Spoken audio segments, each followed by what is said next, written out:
Good evening, dear students. In the last lecture, we were studying the 5th chapter of your physics book, right? We have studied about flow of heat, factors on which heat required to raise the temperature of a body depends. Basically, there were three factors: mass of a body, nature of a substance, and the rise in temperature, right? And we have studied about units for the measurement of heat energy. Okay, the units were calorie, kilocalorie, and joule. Okay, in this lecture we are going to study very important topic, that is thermometric scales. क्या meaning होता है बच्चे? Thermo का meaning होता है heat, ठीक है। Scales क्या होते हैं? स्केल्स एक इस तरह की डिवाइस होती है जो टेम्परेचर को मेज़र करती है, राइट। टेम्परेचर को मेज़र करने के लिए बेसिकली हम जो स्केल यूज़ करते हैं ना, वो 3 टाइप्स के होते हैं। कौन कौन से? Fahrenheit, Celsius and kelvin, right? For the measurement of temperature, there are basically 3 types of scales, which are Fahrenheit, Celsius and Kelvin. Okay, we are going to study about all these scales in very detail. Okay, firstly Fahrenheit scale. देखो, Fahrenheit scale जो है वो एक ऐसा scale है जो temperature को measure करता है, and it was invented by Gabriel Daniel Fahrenheit in 1724, right.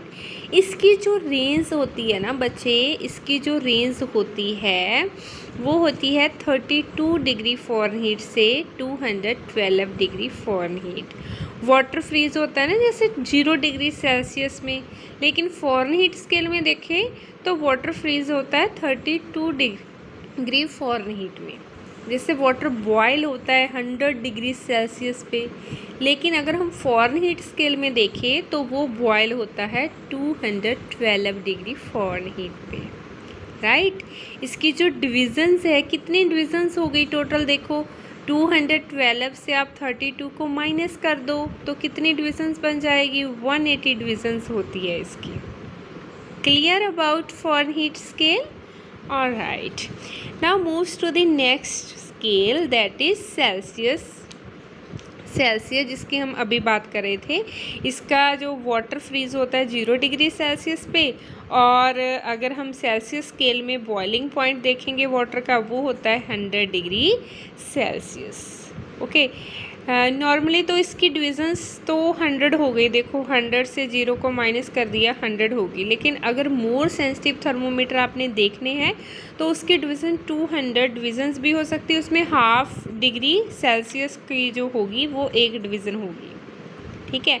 अगर 100 डिवीज़न होगी तो 1 डिग्री की एक डिवीज़न होगी, लेकिन अगर 200 डिवीज़न होगी तो हाफ डिग्री की एक डिवीज़न होगी। Clear about Celsius scale? उसके बाद आता है बच्चे केल्विन स्केल। केल्विन स्केल की जो रेंज होती है वो तो होती है 273 केल्विन से 373 केल्विन तक। लेकिन इसकी जो मेन जो डिफरेंस है ना दूसरे स्केल से, इसका ये है कि इसकी जो एब्सोल्यूट जीरो होती है ना वो 0 केल्विन होती है, लेकिन बाकी स्केल्स की एब्सोल्यूट जो जीरो होती है वो 0 नहीं होती। देखो ये डायग्राम से देखो, ये केल्विन स्केल है, ये सेल्सियस है, ये फ़ारेनहीट है। इसकी एब्सोल्यूट जीरो देखो, जो नीचे यहाँ से स्केल शुरू होता है ये 0 केल्विन है, लेकिन इसकी -273 डिग्री सेल्सियस है, इसकी 459 डिग्री फ़ारेनहीट है।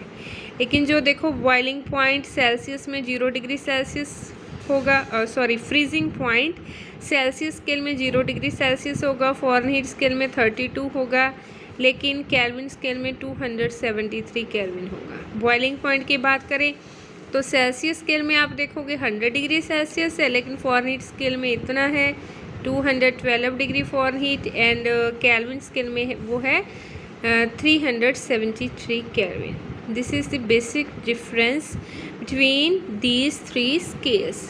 Okay, clear about scales?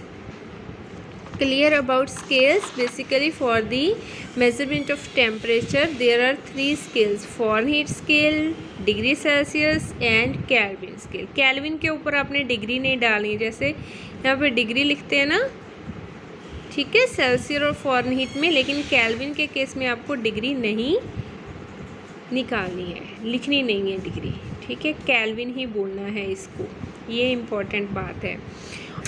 या अब बात आती है बहुत इम्पोर्टेंट कि जैसे आप पढ़ते हैं कि कैलोरी पढ़ लिया, हीट की यूनिट किलो कैलोरी पढ़ लिया, फिर उसका आप रिलेशन भी करते हो। इसी तरह से बच्चे अगर हमने फॉरेनहीट से फॉरेनहीट को कन्वर्ट करना हो डिग्री सेल्सियस में या डिग्री सेल्सियस को कन्वर्ट करना हो केल्विन में, तो कैसे करेंगे, ये सभी कन्वर्जन्स भी आपको पता होनी चाहिए, ठीक है। Now we will discuss about conversions, conversion formula, and you should remember these conversion formula. Okay? Firstly देखो, अगर आपने just wait,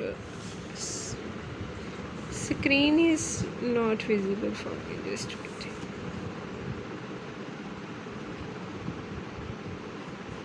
Yeah. अगर आपने सेल्सियस को फॉरेनहीट में कन्वर्ट करना है तो आपने क्या करना है, सेल्सियस को मल्टीप्लाई कर देना है 9/5 से और उसमें 32 जो है वो ऐड कर देना है।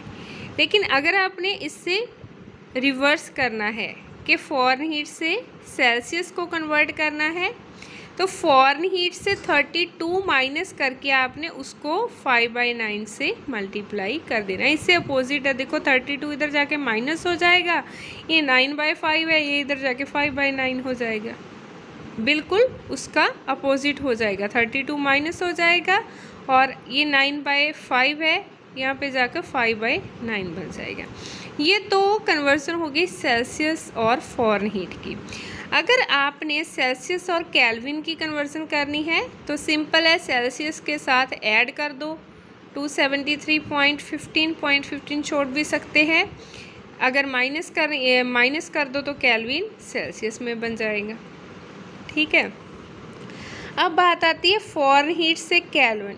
फॉरेनहीट से केल्विन करनी है आपने, फॉरेनहीट से देखो केल्विन करनी है ना आपने, तो आपने पता क्या करना है कि ये वाली वैल्यू है सेल्सियस की, यहाँ पे पुट कर देनी है। देखो के की जगह पे के, सी की जगह पे ये वाली वैल्यू पुट कर देनी है प्लस 273.5, राइट। सिमिलरली आप ये इसका अपोजिट हो जाएगा, केल्विन से फॉरेनहीट है तो ये इसका क्या हो जाएगा, अपोजिट हो जाएगा, ठीक है। सी की वैल्यू आपने यहाँ पे पुट कर देनी है। All these are the conversion formula. By making use of this formula you can convert degree Celsius to Kelvin, Kelvin to degree, Fahrenheit to Kelvin, and Kelvin to Fahrenheit. Okay.